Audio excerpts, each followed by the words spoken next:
Well, good evening, everyone. Welcome to the Park Board meeting for April 22nd, 2019. And a couple things on the agenda this evening are we have new board appointments that Jeff's going to talk about. We also have board elections coming up here for this coming year. And Jen's going to give us an update on goals and policies, which we've kind of wrapped up on, and a little bit of a discussion about the BPA corridor. So with that, everybody have a chance to take a look at minutes from our last meeting. Any questions, comments, corrections? If not, Move to approve. Second. and everybody in favor say aye. Aye. Any opposed? Minutes are approved. Thank you. So on to public comments, we actually have one person here. Do you have any interest in saying something to us? Just observing, thank you. A very interested person, actually. So with that, let's move on to Jeff talking a little bit about board appointments. Yeah, happy to. Quick update to provide, and timely, in that at the last City Council meeting, the April 15th meeting, the City Council approved the Mayor's recommendations for board appointments. These are all boards and commissions go at once, as you know. So Park Board, we had some applicants that earlier in April, myself and Brad and Danielle and Ruben interviewed on April 2nd. We interviewed 3 candidates. Following those interviews, we deliberated and forwarded our recommendation to the mayor.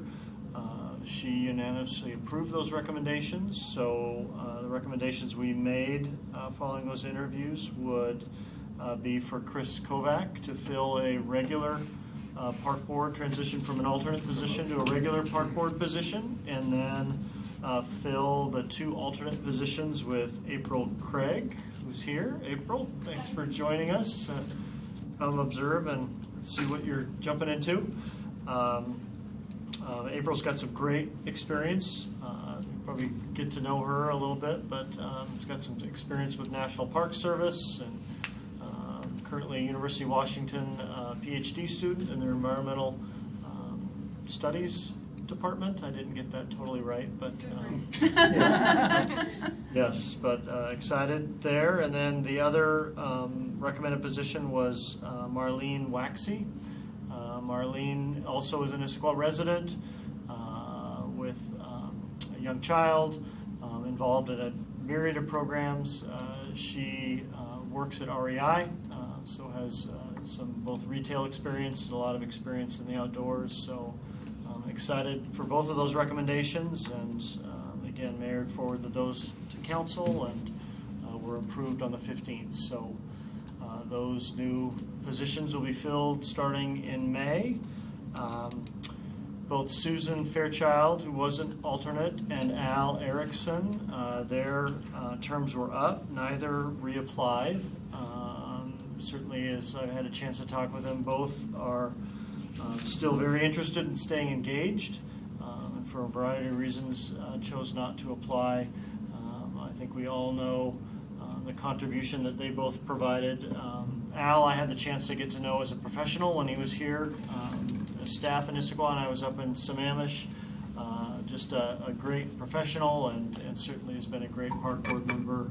Susan as well has just provided some great contributions in her time here as well. So a big thank you and kudos for their service. Okay. That's that. Welcome, April. Officially next month, anyway.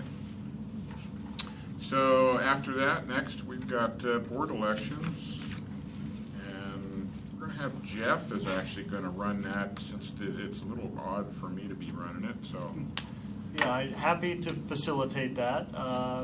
As we do every April, we fill our 2 elected positions with the board, the chair and the vice chair.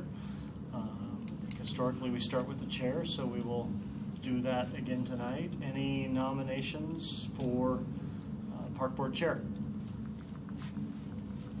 We know who's interested. Question. I do not. Are you interested? I am interested still, while I'm still kicking. Okay. Lots of kicking.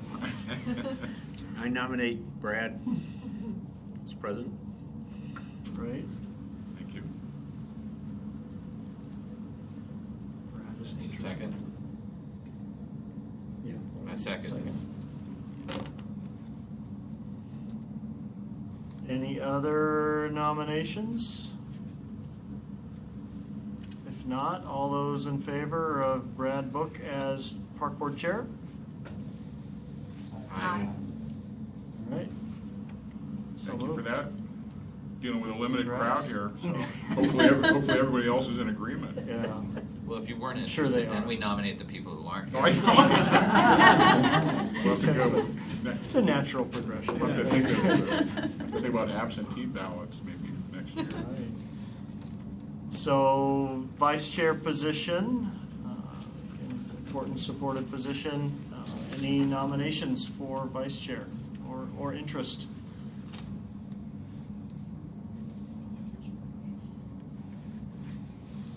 I would nominate Chris. Oh, I decline, respectfully. Okay. Y'all see I'm sitting on my hands right now? Great position. Yeah. Thank you, though. I tried. Myself.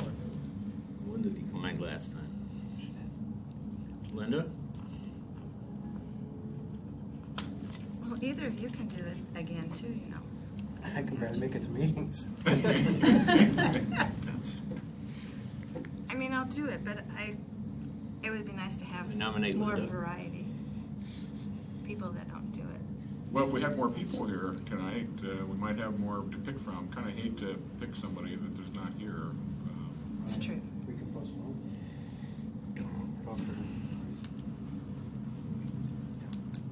We'll have. So I've heard, yeah, you can take nominations tonight. You can do that. You could also, as Jeremy said, postpone that till May. Brad may have to not show up or something. Your pleasure. Well, Linda, you've been nominated, and we had a second for it. And, Oh, I we did. second I that missed that. nomination. I'm sorry. Thank you. I missed that. and Thank you. it's a matter of whether or not you want to do it or not. No, I'll do it. I just, She said she'd do it. yes, I will do it. I won't give my objection. Thank you, Linda. So we have a nomination and a second for Linda Whitworth as vice chair. All in favor? Aye. So moved. Good Did I hear an close. aye? I was watching the traffic over Okay. Okay. Both are approved. Okay, good. We're up for another Thank year. you, both. For next year? Just like that. So with that, Jan, you're up. Yeah. Right. Hello, everyone. Tonight we are going to provide you a brief presentation about our goals and policies. As you may recall, back when the park plan was adopted, we were tasked with reorganizing the plan to provide some better clarity for an improved user experience and also strengthen some language around wayfinding and signage. We convened an ad hoc committee, and they have put forth quite a bit of effort to do this. And as part of this restructuring, it was just a reformatting of our existing goals and policies in order to get us to our next update of our park strategic plan. And with that, I'm going to, as a quick reminder, who was on the ad hoc committee, we had Chris Kovac, Brad Book, Jonathan Richardson, as well as Ron Fall from the Planning Policy Commission. And with that, I'm going to hand it over to Shantae. She's gonna kind of walk you through the process of how we started eating the beast of reorganizing the goals and policies. So with that. Yeah, so before we met, we drafted a a committee schedule with the ad hoc committee. And so we started meeting in February, and we had 5 meetings total. The first 2 meetings were general overview and reorganizing the policies and setting up the framework for the goals and identifying that there were 2 new goals that we identified that needed to be added. So that was connectivity and environmental preservation. The 3rd and 4th meetings, we reviewed each goal and policy individually to look at the wording and groupings of those. And then the last meeting was looking at everything together and making sure it catching any other reviews that should be addressed there. And then we sent it out for a reader team to review, and we just got those comments in. So that's sort of the schedule that we were following. Jeremy, did you have a question? Not more than one. Okay. I was just, how do you say Shantae's last name? Floriani. Yeah. So this is just a screenshot of like where we started. We do not expect you to be able to read Yeah, I this. know. It's okay. It's just like we set the goals at above each column and then sort of reorganized the policies that would fit under that goal. So taking a fresh look, looking at each one individually, and seeing how they fit under each goal. So we're trying to focus on the essence of what each policy was saying to determine its best location.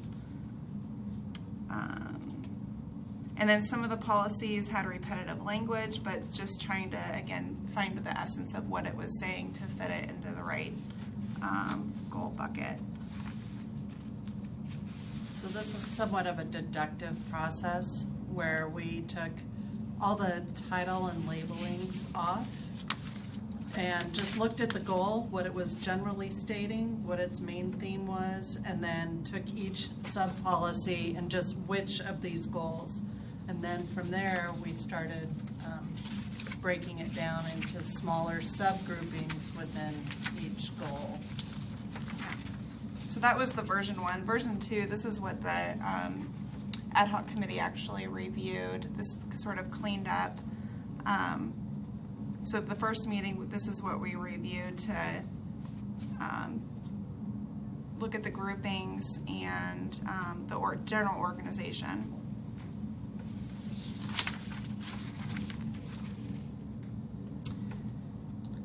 So then we looked at each goal and subsequent policies individually, and we broke them. So there's 8 goals total, and we reviewed 4 during 1 week, and then 4 at our following meeting. And again, just focusing on each individual goal and subgrouping. So this is just a screenshot of what that exercise looked like. And you'll note that we numbered each policy and goal just for tracking, so we can see where things were moving. And if things were moving, we were tracking it with highlighting and making note of that. Wanted to make sure everything was accounted for. Yeah. So then after looking at each goal and subsequent policies individually, we synthesized everything into one document and basically removed all the formatting and then applied new formatting to fit into the character of our park strategic plan. So, and then we did another review of this document. We did 2 reviews of the synthesized document, and And then during probably this phase, we also identified some new policies that were added, and those were around the Green Necklace, the Mountains to Sound connections, and integrating public art and our cultural heritage, and monitoring amenity improvements for functionality. And then we did receive, so this was sort of the final draft that went out to the reader team, and we did receive a couple comments, but no specific comments were given to the actual goal and policy language that was sent out. So that was, yeah. So with that, the ad hoc committee's work was submitted, being there were no substantial changes to any of the policies listed. So that is what was in your packet tonight. You received a copy of the original goals and policies that were in the Park Strategic Plan and the ad hoc committee's work. I would just like to emphasize how much work the ad hoc committee did put in. Being each of our 5 meetings were 2 hours, plus we gave them homework to review in their due time. So on average, I would guess minimum 15 hours per individual was provided to this restructuring of the work that you have before you. This really was a deductive process. We did have a lot of repetition. You may still see a mention of, I'm just throwing this out, art under one goal and art in another goal, but that's where we felt, due to some of the complexity of the topics and the issues, they felt they are housed now and under the proper goal that they may be in. So for flow and making sense. And it wasn't until we got to this final version that we really were able to identify where some of our gaps and clarity of language and things that maybe we weren't speaking to that weren't as noticeable in the initial goals and policies document. This is really a more streamlined version, less wordy, more precise. It was more of a reorganization, but we did add a few goals. We filled in a few gaps. We addressed some language and some formatting issues, tense issues that over the years, as policies had changed, maybe didn't always get caught. So I want to thank the ad hoc committee for all of your efforts, and would like to open it up to you to add anything about the process. I know at first it was a little overwhelming as to how we were going to go about this process, and there was a lot of question. We had, as staff, had a lot of, well, we could do it this way, we could do it this way. Wasn't really sure how to attack the beast, but the method that we did utilize worked well, I think, for simplifying the process, to focus efforts in a very timely and efficient manner without getting boggled by the amount of policies that you were having to look at. So thank you for being patient through that process and trusting it. But yes, I would love to hear from you and for you to share with the park board your experience and your take on where the goals and policies are now. I guess my 2 cents on it was a challenge to revise this without totally rewriting it. I guess that was, there was kind of an inkling. I think all of us wanted to kind of really dig in and maybe make even some more substantive changes, but to really do it properly, it was just going to take way too much time.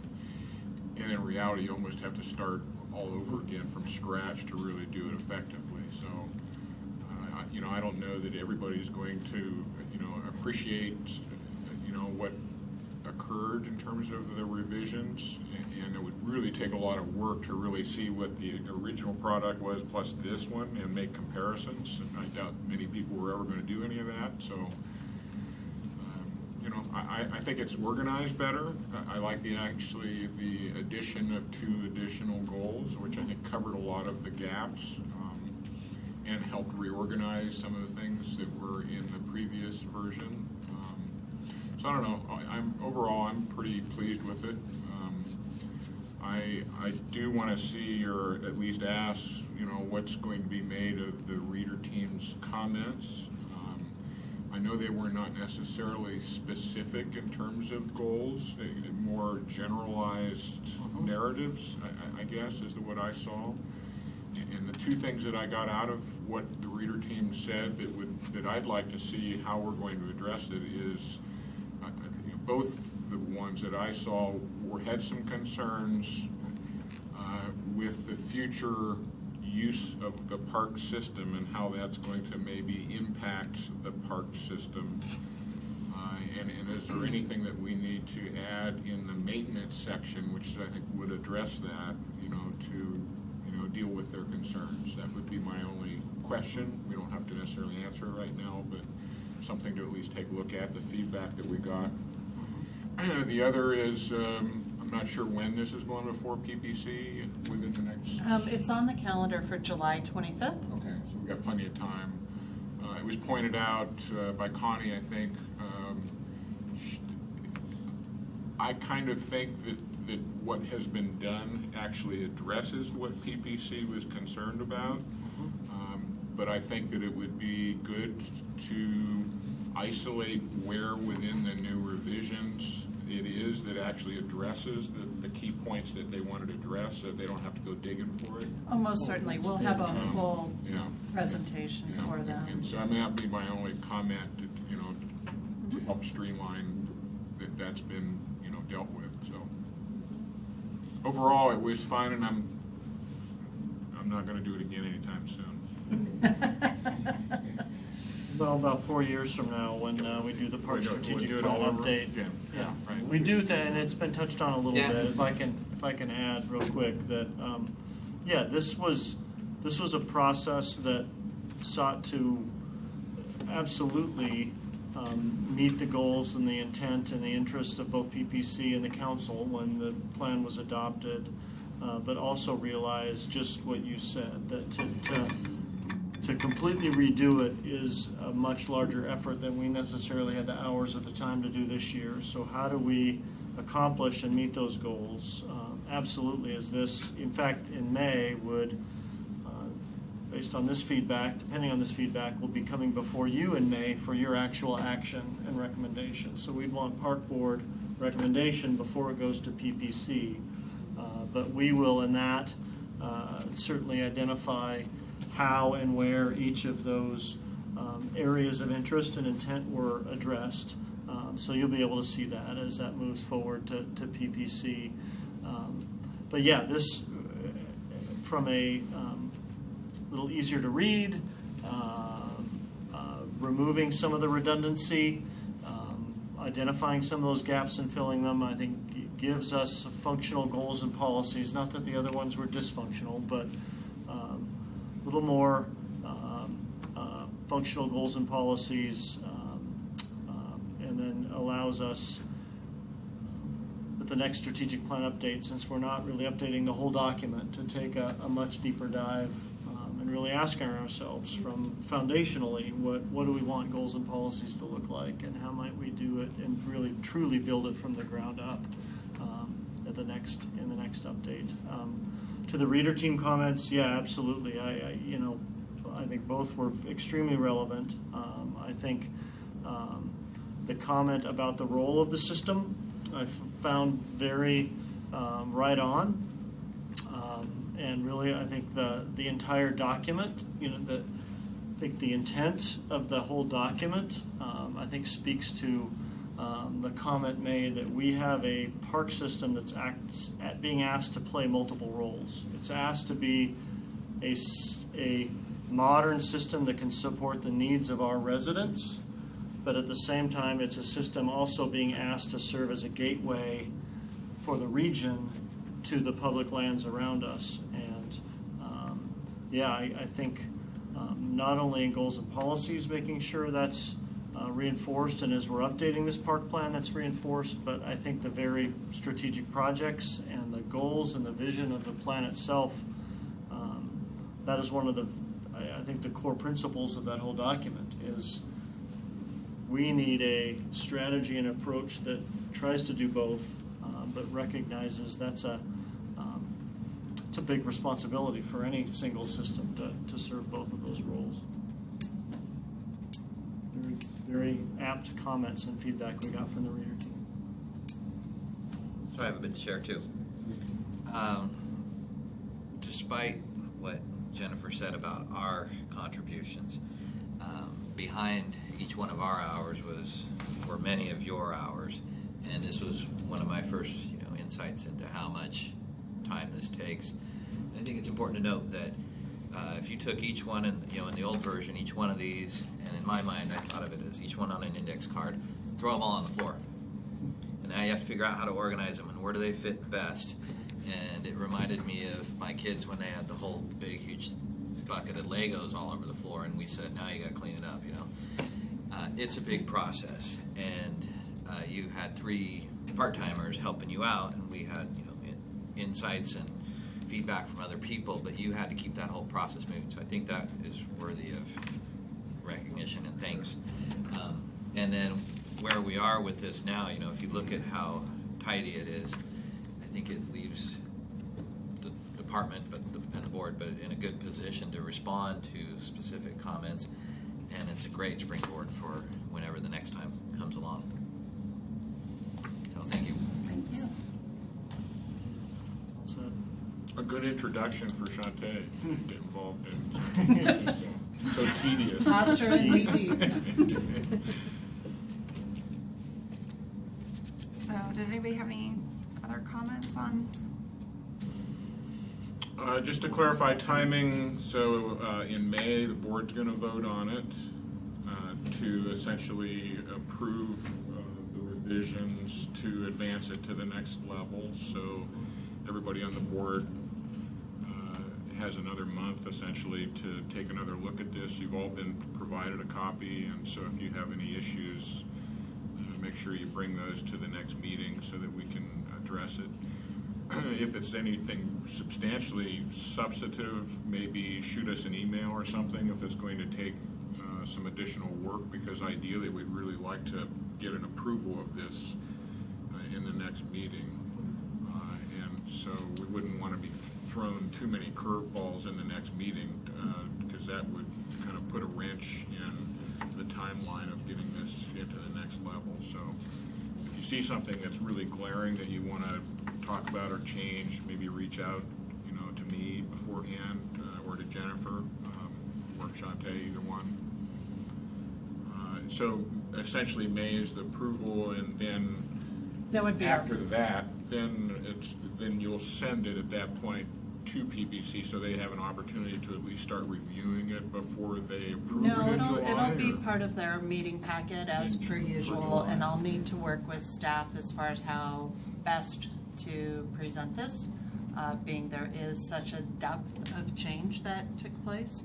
So I'll need that extra time in June with staff to get that presentation organized and out in advance, but they'll receive it as part of their meeting packet like they normally do, and we'll provide a staff presentation at that time and seek their action, hopefully. And if they want changes, then what? Well, it depends. I mean, like some, they can be minor and can be part of the findings of fact that are issued, and we move on. If it's something major, we may be asked to come back. We'll just have to wait and see. Yeah, come back to the planning policy, in which case we may come back to park board, may not. Just depends upon the depth. But, part of why we did spend so much time collectively as well as individually on this was to really vet the work we were doing and really put some serious thought and timing behind it. And, we had a lot of discussion between the ad hoc committee and staff as to really how best to word something, or when it's appropriate for it to be a policy, or when maybe other things need to occur before we can include it. And so timing of all of that was really quite important, and having it out before the board. We also sent it to, the reader team was the same team that was on the park strategic plan as well. So we have, again, received a general appreciation for the work that's been done to date, and look forward to any minor comments at this time. If it's something major, then we've got a long road ahead. But hoping we've done our work and due diligence to this point to satisfy the request of the Planning Policy Commission and Council, and then move forward. So the intent is to go before council in August or September for their approval then? Yep. This was a work plan goal to get completed this year, so again, I think hitting this July date with PPC allows for their approval process and council's approval process as well. Plus a buffer in the event that more revisions need to occur. Exactly. Yep. Good. Any other questions or chat? If not, thank you for that, Jen, and I guess we're, Great work. yes. Nope. And I'm Thank glad you, that guys. Chris, I'm glad that Chris pointed out, because you two did all the hard work. We were just there kicking things around, so. Team effort. Some deep wordsmithing. And you have a great new office for such things, too. We do. That really worked out well. It did. So it's time to talk a little bit about the Bonneville Power Administration. Aaron. Yeah, I'm going to give a tutorial on what the BPA is. No, I'm not, actually. As many of you know, BPA owns an easement, power line easement that cuts through the city. You maybe have heard that this corridor had been, they had a 50-year operating agreement lease with Puget Sound Energy. So for the past 50 years, Puget Sound Energy had been maintaining this electrical corridor on behalf of BPA. BPA was still the owner. Just late last year, that lease expired. So BPA is now reassuming operations and maintenance of this corridor. What you're looking at is an aerial that we provided so that we could take a really close look, and we've had a series of conversations with BPA staff to better understand what this change means. Just for context, this electrical corridor certainly goes near some of our residential areas, specific to us and the land that we steward. Starting from the south, this corridor cuts through Tradition Plateau. So our Tradition Plateau property, you'll see that on the right side. You see the two lakes there. Then crosses I-90 and heads up right there by Central Park. So our Central Park property also has this BPA easement running through it. From there, it goes through Issaquah Highlands and then north into Sammamish.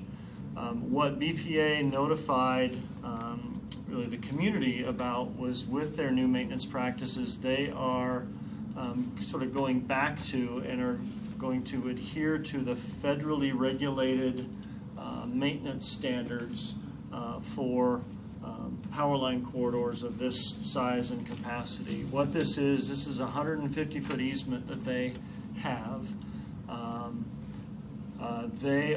That maintenance practice, and I'm not going to try and recite the whole thing, but they are going to be making sure that there is a cleared area of roughly 125 feet, leaving 12.5 feet on either side of that corridor for more selective pruning, pruning of if there's hazard trees or hazard debris that would interfere with the primary goal of that corridor being electricity.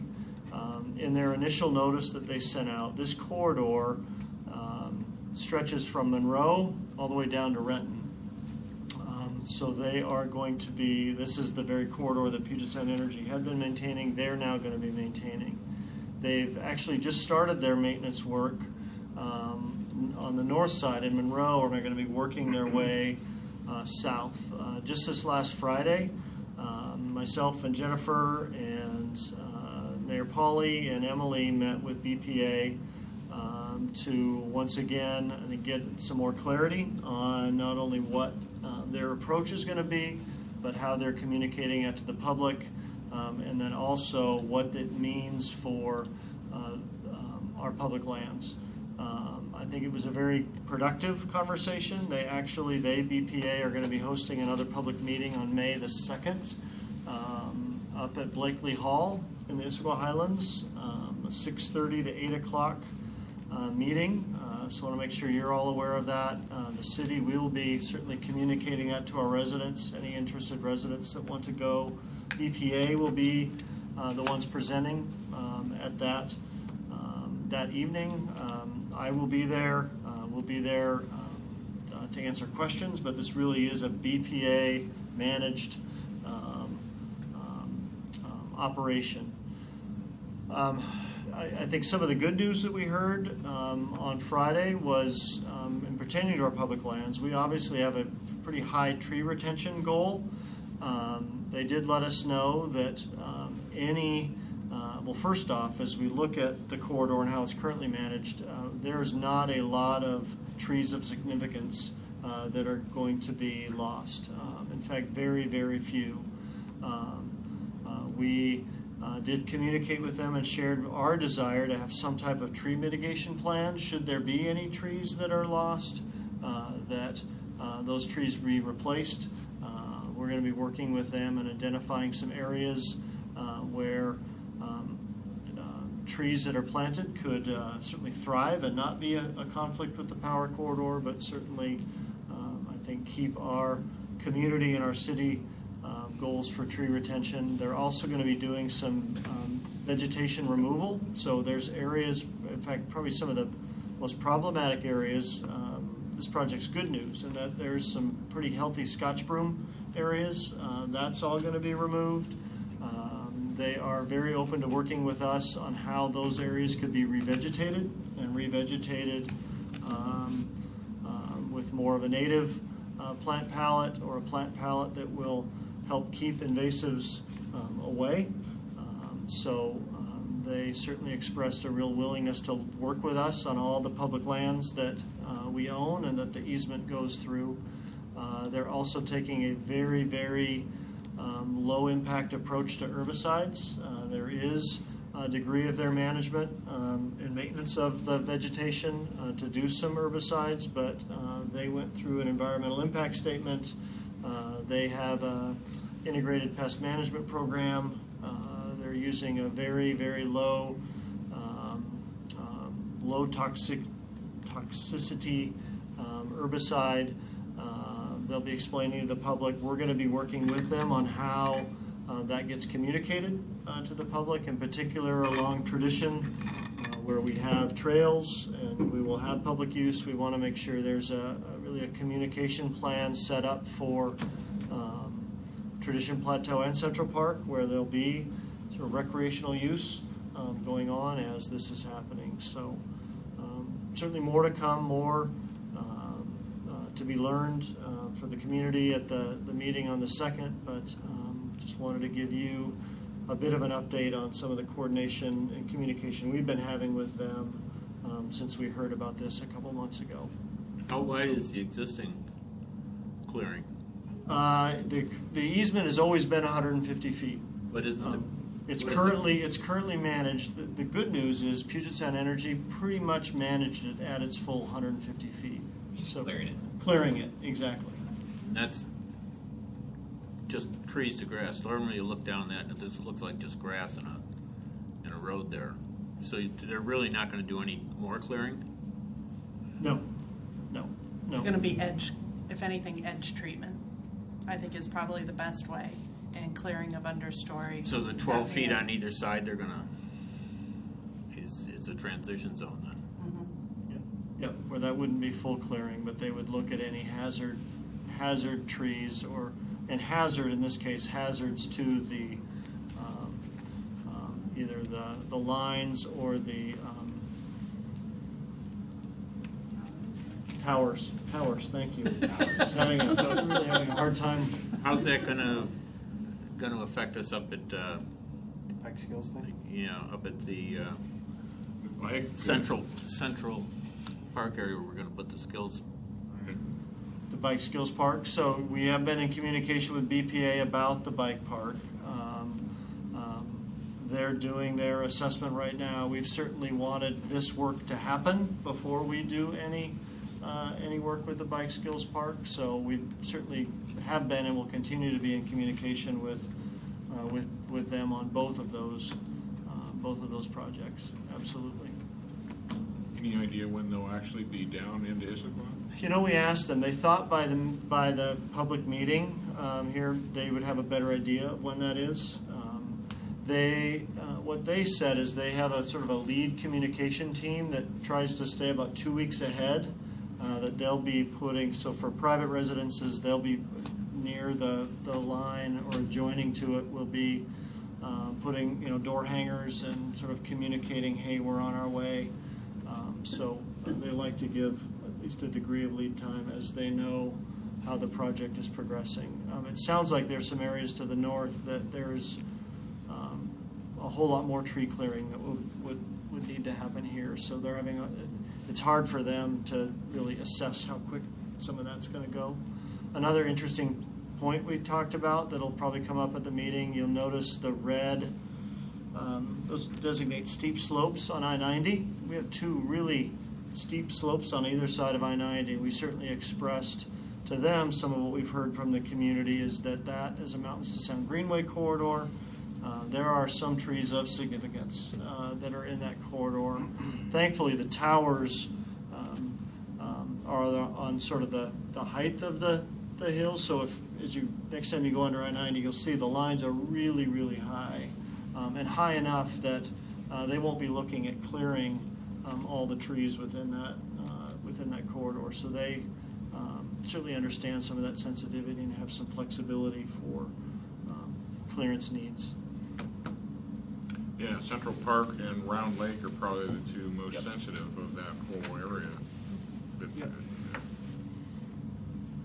How much of it has trail on it right now, if any? Wow.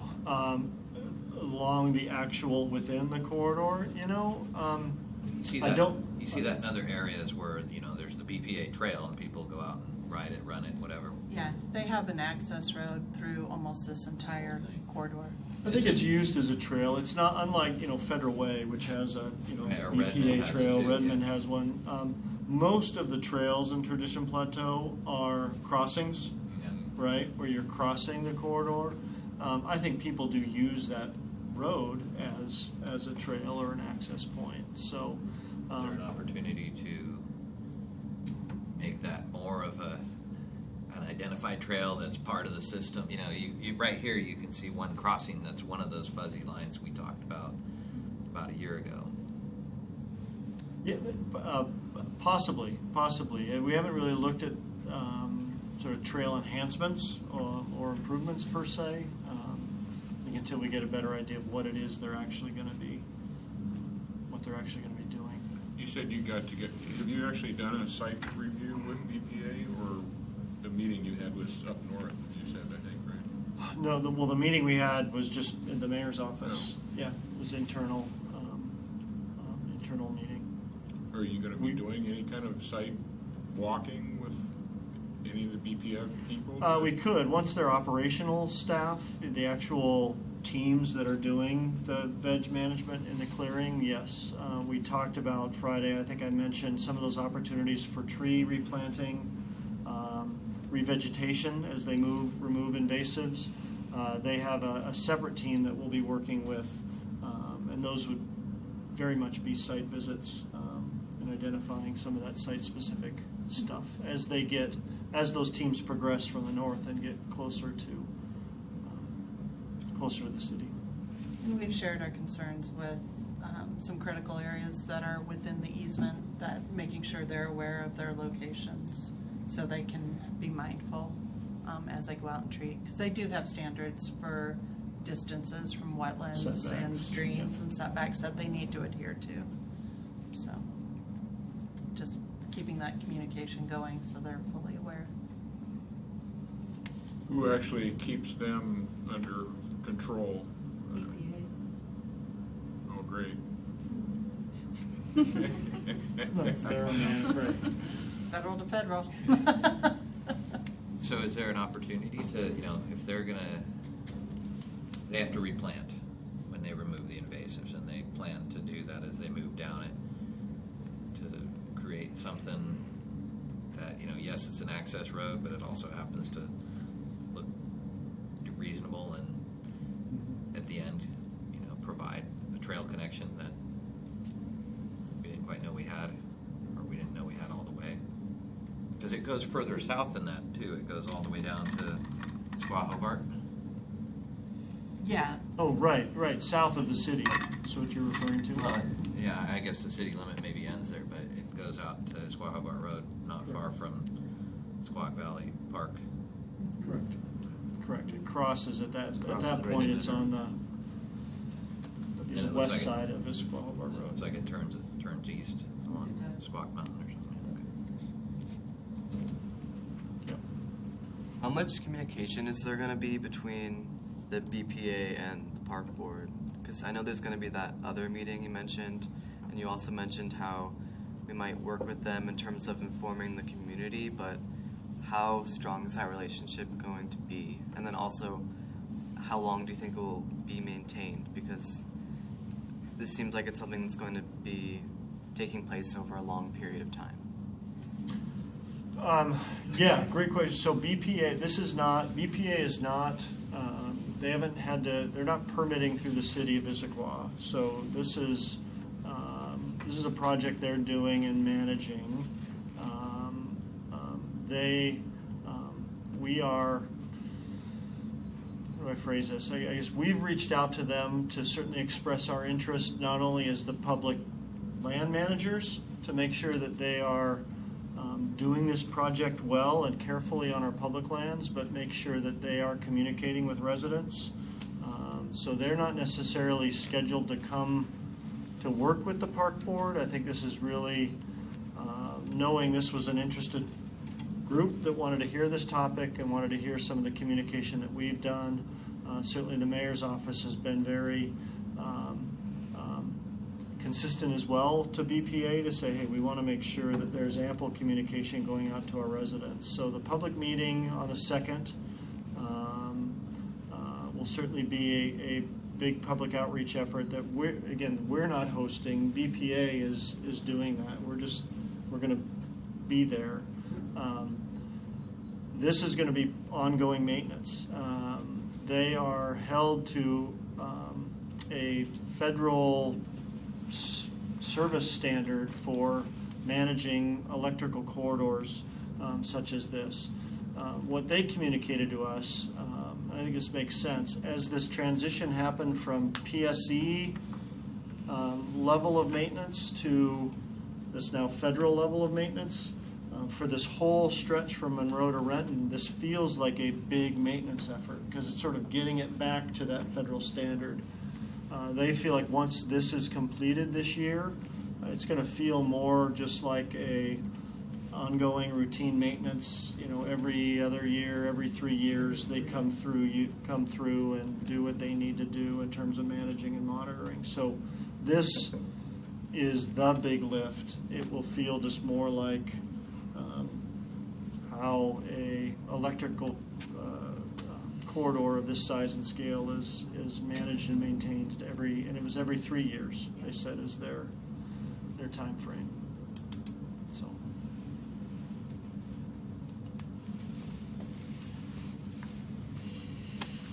Any other questions or comments on that? If not, do you need a breather, or do you want to go ahead? Why don't you go ahead? I've got a number of projects to update on, so fire away. A couple things I have. First, to start it off, Happy Earth Day, everyone. This is it. It is. Kind of a nice segue into all of the environmental things that are going on in the city right now. One thing I kind of wanted to just highlight is I was involved in this a little bit with the Urban Wildlife Refuge Partnership, which has kind of settled down in recent months, but should pick up again here because that's Trout Unlimited has actually put in for some grant money to actually get some funding to hire somebody that will be more of a coordinator for Urban Wildlife Refuge Partnership, and so there'll be more about that in the future. But one of the things through discussion that we came up with was something called Salmon Science and Suds. I don't know if any of you have actually seen that in the media or not, but I just kind of wanted to comment on it. It's really an environmental education speaker series that's been introduced in conjunction with Trout Unlimited's monthly board meetings. It's held at the Road Brewery. FLISP has been publicizing it. It's actually also been getting some media attention through City of Issaquah as well. Some very good turnouts, really kind of standing room there at the Road Brewery for this. We just had the third one last week. The first one in January was the new director of Washington Department of Fish and Wildlife. Gave a nice presentation. The one in March or February was Jim Bauer from King County. He's a fish biologist that works very closely with the Kokanee Work Group. And then the one last week was from Northwest Beaver, something or other. And she did a great presentation to talk about the world of beavers and the impact that they have on the ecosystem. And that was very interesting. So be on the lookout if you ever get an opportunity to come down and join us and have a beer and learn a little bit about some science. It's a great opportunity, and it's free, except for the beer. You just said free beer? Better clarify that. Will be all over it.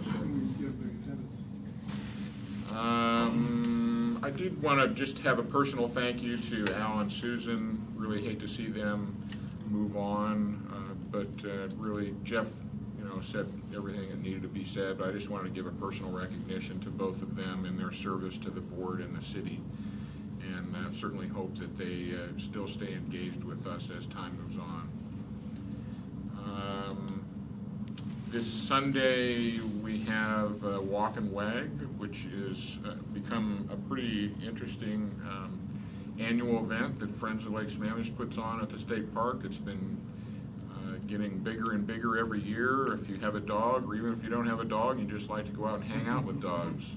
It runs from 11 to 3 this Sunday at the state park. Down at Tibbetts Beach is where it starts. A whole bunch of booze, and really, quite frankly, the agenda is mind-boggling how much that has grown. So that's another opportunity for you to have some fun at the state park. I did want to give a little acknowledgement, probably already been plenty, but I did want to give some acknowledgement for Connie Marsh actually getting the Ruth Keys Environmental Award. That's very impressive, and it's great to see Connie getting some good kudos for all of her efforts with the city and our environment, as well as Save Cooker Mountain also was given a Community Environmental Award. So it's really nice that this city is recognizing both people and organizations that have a real solid impact with not only conservation but restoration efforts, which are always needed as we struggle with development. So just wanted to give kind of a shout out to that organization and Connie for all they do for us. And that's all I have. Cool. Good stuff. Yeah, so you take one look at our 2019 work plan. As I've shared previously, we've got a lot of projects on the hopper, and we've got 7 of them here that I'd love to just give some quick updates on as the year is progressing, and as you'll be seeing these coming before you in the coming months. First off, the dog park. As we've gotten out of the winter season and we're getting some growth on our plants and our trees and grasses, Watershed Company, we've contracted with Watershed Company to perform some site analysis. They've been out on site. We should be getting some initial results from that work here in the next couple of weeks. As I've said before, that work, now that we've identified a sort of potential preferred site, that site analysis is going to help us get an understanding of really beginning to do some conceptual design. So with that work and that report coming our way here shortly, likely the May Park Board meeting, we'll have that as an item, and it will lay out both what we've learned from that work, but then what that means and what some concepts are starting to look like, and probably the next sort of wave of engagement, hopefully on some sort of specific design options. Another big effort that's we've gotten kicked off and it'll really get going here in the next month. We had 3 master plan efforts that we identified in the Park Strategic Plan near term as sort of high priority master plan efforts, really that represent 3 really anchor elements of our city system: Tibbetts Valley Park, Veterans Memorial Park, and Depot Park there behind Front Street, and then the project we've sort of termed the Issaquah Creek Corridor, but really creating that vision from Squaw Valley Park on our southern border all the way up to Lake Sammamish State Park. We sent out a request for qualifications, an RFQ, to interested landscape architect firms and teams to submit. We're actually going to conduct interviews this Thursday. We're interviewing 5 interested firms, firms that really represent a lot of experience and a lot of quality. I say optimistically that effort will produce a team that we'll then sit down and work up a contract with and be underway with all 3 of those planning efforts. As it looks now, and I think I might have shared this before, what we envision is probably having a kickoff meeting with the public, with sort of kicking off all 3 similarly, and understanding that each of those 3 projects will probably have a slightly different path and probably morph into 3 separate tracks, if you will, as we head into that planning effort. We do anticipate that work bleeding into 2020, as we had identified in the work plan. This last Saturday, on the 20th, we had an Arbor Day event that this is the 3rd year now, we've partnered with the State Park, Friends of Lake Sam State Park, Mountains to Sound Greenway, and City of Issaquah. We had a big volunteer event out at Sammamish Cove. That's our property that adjoins Lake Sammamish State Park. A great turnout, another great event. Hats off to Matt Meckler and our park operations team for the coordination work they do there. Also a fun part of that event on Saturday, our partners from Forterra were there, and we had a chance to at least verbally kick off our Green Issaquah partnership initiative. This is another one of our work plan items where we're going to take a closer look at our 1,200 acres of really forested property, get a forest assessment done, and begin that effort in earnest here this year as well. So excited to not only have our longstanding partners with Mountains of Sound Greenway and Friends of Lake Sammamish State Park, but we're bringing Forterra into our fold of partners will only, I think, help enhance our ability to steward all of our public land well. Bike park was mentioned earlier. A quick update on that. Not the best news, but it's news. As you recall, we terms of funding the bike park, we're relying on grant funds to be part of funding that project.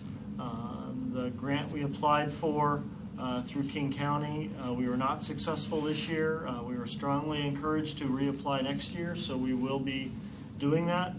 Some of our coordination work with BPA that we mentioned, we're going to continue doing that this year. Evergreen Mountain Bike Alliance is our partners that we've been working on and doing design work. Some of that work will continue, but given that funding news, this will need to be a 2020 construction project once we have those grant funds in place. It was just part of our funding strategy, and so many of our projects do rely on grant funding, and I think all of our projects rely on multiple revenue sources to make them happen. So a bit of disappointing news, but I know our partners at Evergreen Mountain Bike Alliance remain really, really excited about that project. Another project that we identified this year that we're beginning to make some progress on is the properties on Front Street that we've been assembling these past couple of years. We are looking at creating an interim use, interim activation of that park, and so Shantae and I and Jennifer have been out on site walking around a little bit and pulling together a plan that will really activate that space, not in a permanent way, but really through just clearing some vegetation, some temporary features, some benches, some tables, other improvements that will, I think, create a really cool activated space right there on Front Street that should be opened up and activated this summer. Last project I'm going to mention, Confluence Park. If you remember, we did receive some grant funding and are working on turf improvements, so basically adding irrigation and some turf improvements to the lawn areas of Confluence Park. So this is outside of the buffer, outside of the creek buffer.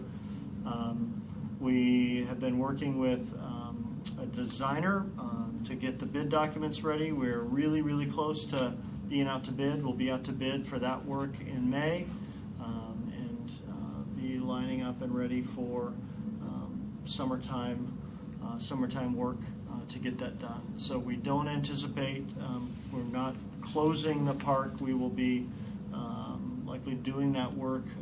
There's still some summer events that are happening out there, and we'll be working around the schedules for that park. Since you mentioned Confluence Park, I apologize, I missed a couple of meetings. What's going on at the house there? I saw there's some construction or something going on in that house? The house saw construction. There was unfortunately, there was a fire. Oh. Yeah. In November, we had a arson event. So, yeah. So, investigations underway. We're now working through our insurance agency to get the reimbursement for that. We filed a claim. We don't know. What's that? We don't know what caused it? We know it was attempted arson, but we don't know who. So, yeah, that was. Fire department's been doing the arson investigation on that. Those properties along Front Street, are they open now, or we don't have those open for public? Because if they are, I don't think people know that they can go in there. Yeah, they're not necessarily open. I mean, we haven't signed them as open for the public, but we also haven't, fenced them off. This plan is really, I think, a way to more visibly demonstrate that and actually have some tables and chairs and a sunshade or some way of really letting people know, hey, go use it, go enjoy it. If we had signs that park. that would be helpful too. Yeah. Is the Some burial other property going to be included in that too? Which one? The burial property. I'm No, not sure that's which one at a to different bury. location, Yeah. so What that are we would doing with that one? likely be part of the Creek Walk corridor point as we get ready to master plan that. More long term, but not necessarily interim use of that one.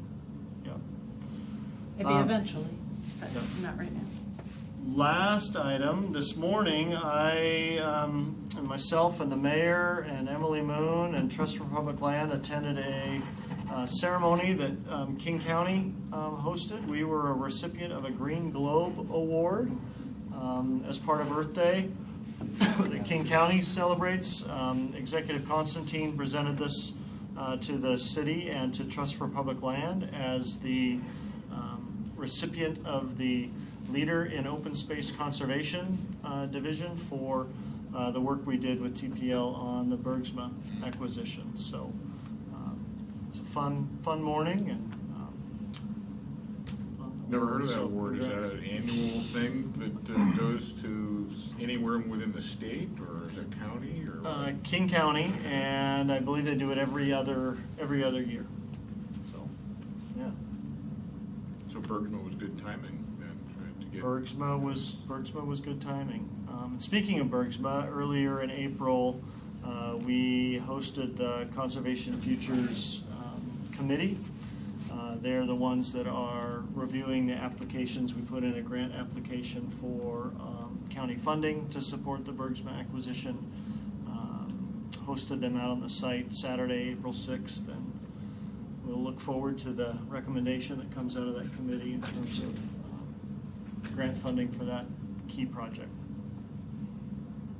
That's enough for me. It's like $500,000, isn't it? The grant application, a little more than that. It's $5.3 million is what we're asking for. From King County, is that what? Yep. Wow. Yep. So with a wow like that, this is the Land Conservation Initiative that had been happening last year.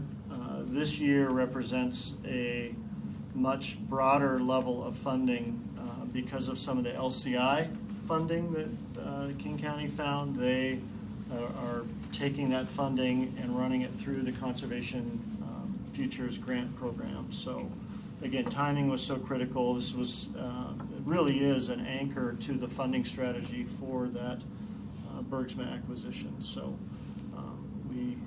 this has been a very, very important grant application for us that we look forward to hearing what the results are from that.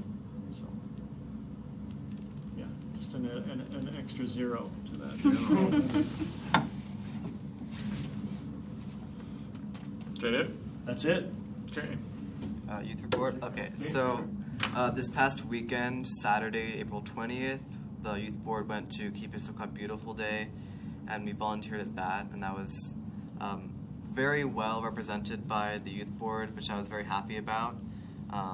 It was, for those of you who weren't there or don't know about it, it was an Earth Day event in the city, so there were different locations you could be throughout the downtown Issaquah area, but it was all based around either cleaning up trash, pulling weeds, planting flowers, that sort of thing. So that was a big event for us on Saturday. And then, today actually, right now, is the transportation meeting, which is going to be attended by, I believe, 3 Issaquah Youth Advisory Board members.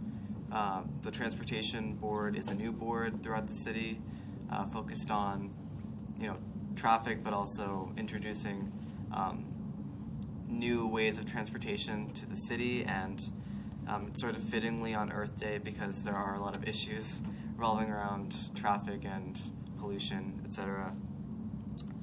Just in terms of other events, we've had the State of Mind, which I mentioned last time. It was on March 30th, sorry. And that was at Gibson Neck High School. And that was also pretty successful. It's something we've been doing for a few years now. I wasn't personally the head of this event, but I was able to attend it, and it was really nice to see the improvements they've been making throughout the year, getting more speakers and keynote speakers in different sessions. So it was very successful and very exciting to see. We're starting to look towards the next year. We've sent out applications. They opened the 1st of this month, I believe. If any of you guys know any youth who are interested, I believe the applications are due by the end of the month. You can find them online on the city website. So if anyone knows any middle schoolers or high schoolers, it ranges from, you can apply if you're finishing up 5th grade through finishing your junior year. If anyone's interested, that's due the end of this month. Okay. So that's all. Thanks for that, Jacob. Anybody have any other news, announcements, questions? I have one item that Jacob reminded me, the Transportation Advisory Board, the newly found board, they're beginning to kick off their mobility master plan is what they're calling. It's really their transportation plan of all modes of transportation.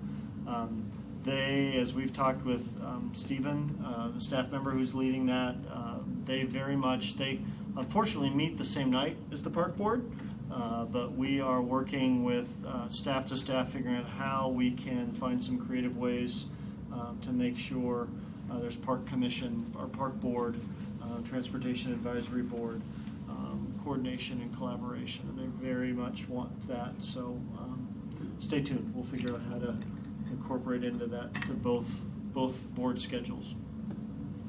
Good. Anything else?